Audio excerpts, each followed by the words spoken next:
Ancora un buongiorno a tutti voi da Telefriuli, bentrovati a questa edizione del nostro telegiornale. Nessun focolaio al Bella Italia EFA Village di Lignano Sabbiadoro. A confermarlo sono stati 145 tamponi molecolari effettuati ai ragazzi ospitati nella struttura ricettiva. L'allarme si era creato dopo la notizia della positività di un adolescente ligure, giunta in Friuli con un test rapido negativo, ma poche ore dopo smentito da un test molecolare eseguito per sicurezza poco prima della partenza delle ferie. Da lì poi sono seguiti i necessari tracciamenti tra i giovani e in attesa dei tamponi la divisione in bolle degli ospiti all'interno del villaggio vacanza. Solo la giovane è stata quindi isolata e affidata all'azienda sanitaria di competenza. Sono stati decine gli interventi dei Vigili del Fuoco e delle squadre della Protezione Civile in regione per l'ondata di maltempo che dal tardo pomeriggio di ieri ha colpito appunto il Friuli Venezia Giulia. Nella prima serata e nella notte diversi rami sono caduti sulla strada nella zona di San Vito al Tagliamento, dove i pompieri hanno operato anche questa mattina. Nell'Udinese la zona più colpita è stata quella del capoluogo friulano e poi Codroipo, Varmo, Rivignano Teor, Basiliano e Bertiolo, con alberi e rami che sono finiti sulle strade e caduti anche sulle case. Un fulmine ha colpito un traliccio d'alta tensione che si è incendiato causando un blackout nella zona sud di Codroipo e sono diversi gli allarmi scattati la scorsa notte a causa di sbalzi di tensione. Nell'Isontino invece colpite Grado e Gradisca, non per danni da acqua o alberi, bensì per l'incendio di quadri elettrici e di lampioni colpiti dai fulmini. Piante e rami sono caduti lungo la viabilità anche in area giuliana, in particolare lungo l'ex strada provinciale 8 nel comune di Morupino tra Zolla e Repen. Nessuna persona è rimasta ferita. Un 66enne di Manzano è stato trovato morto nel tardo pomeriggio di ieri nello spazio dell'Eco Piazzola del suo paese, dove si era recato per portare rifiuti. È stato colto da un malore improvviso che non gli ha permesso di chiedere aiuto. A dare l'allarme i parenti che non l'hanno visto tornare a casa sono stati purtroppo inutili i soccorsi. Il coordinatore del centro infermieristico del centro di salute mentale di Cividale è stato denunciato nell'ambito di un'operazione dei carabinieri del NAS che ha riguardato tutta Italia. Nella struttura sono stati trovati farmaci scaduti. Denunciato all'autorità giudiziaria il coordinatore infermieristico del centro di salute mentale del comune di Cividale del Friuli, perché durante un controllo eseguito dai carabinieri del NAS di Udine sono state rinvenute e sequestrate 11 confezioni di farmaco scadute di validità.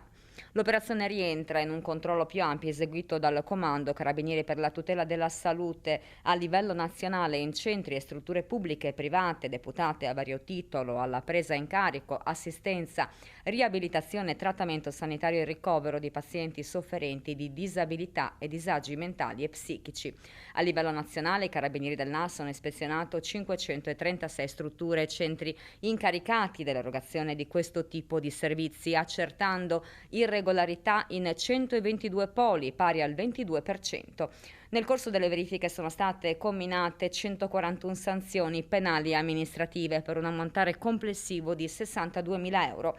In 8 episodi ispettivi i carabinieri del NAS hanno rinvenuto farmaci scaduti di validità come bombole di ossigeno detenute all'interno delle astanterie delle strutture in promiscuità con i medicinali ancora validi destinati alla somministrazione dei pazienti. Ben 240 le confezioni contenenti vari farmaci a base di ansiolitici e per il trattamento dell'umore scaduti.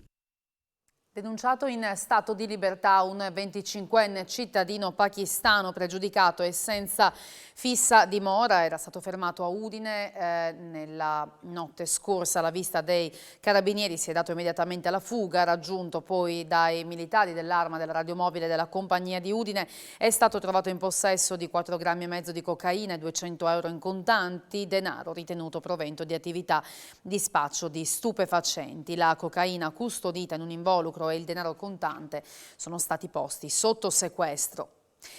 È rimasto ferito a una mano con la lama della motosega che stava utilizzando per tagliare la legna in un campo. Un giardiniere giuliano è stato trasportato in ospedale con l'ambulanza dopo essere rimasto vittima appunto di questo infortunio sul lavoro nel tardo pomeriggio di ieri a Muggia. Sul posto è intervenuta la polizia con gli ispettori del lavoro dell'azienda sanitaria. Ci sono stati nuovi rintracci di migranti da parte dei carabinieri nel pomeriggio di ieri. 2 sono stati identificati dai militari dell'Arma nella stazione di Mortegliano, lungo la regionale 353 a Pozzuolo del Friuli, in prossimità del negozio Bravi. Si tratta di 2 maggiorenni pakistani in buone condizioni di salute e senza documenti. A Udine invece i carabinieri hanno rintracciato 2 extracomunitari minorenni, altri 2 maggiorenni sono stati rintracciati in tarda serata, sempre in via 23 marzo. Tutti e 4 sono cittadini del Bangladesh. I minori sono stati affidati a una struttura per under 18, mentre per i maggiorenni la destinazione è stata quella dell'ex caserma Cavarzerani con l'avvio a triage e quarantena fiduciaria. Altri 6 migranti sono stati rintracciati in strada nella serata di ieri a Villanova del Iudrio in via Trieste, a San Giovanni al Natisone dai carabinieri della Compagnia di Palmanova e dei colleghi di Gradisca.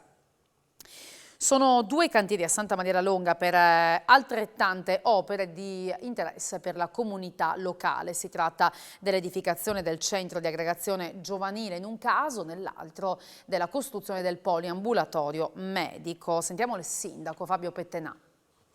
Continuano i lavori pubblici a Santa Maria la Longa e infatti ormai hanno preso il via e stanno appunto andando avanti spediti 2 importanti opere che riguardano la nostra comunità. Uno è il centro di aggregazione giovanile, partito all'inizio del mese di maggio e che vede il cantiere ormai arrivato quasi alla copertura, stiamo già lavorando sulle finiture. Un cantiere che ci auguriamo infatti anche di inaugurare entro la fine dell'anno. L'altro invece è cominciato qualche mese fa, ma anche quello sta andando avanti spedito, è il poliambulatorio medico che stiamo sempre ristrutturando nella stessa medesima area di via Zompico 1 per gli abitanti di Santa Maria la Longa. 2 importanti contributi di oltre 300.000 euro dati dalla Regione Friuli Venezia Giulia. Anche in questo caso ci auguriamo di arrivare entro la fine dell'anno ad avere ormai l'opera quasi finita per poterla poi inaugurare, Covid permettendo, nei prossimi mesi. E ora andiamo a San Daniele, tra la biblioteca guarneriana e la chiesa di Sant'Antonio, un omaggio di Angelo Floramo e musica cortese a Dante Alighieri.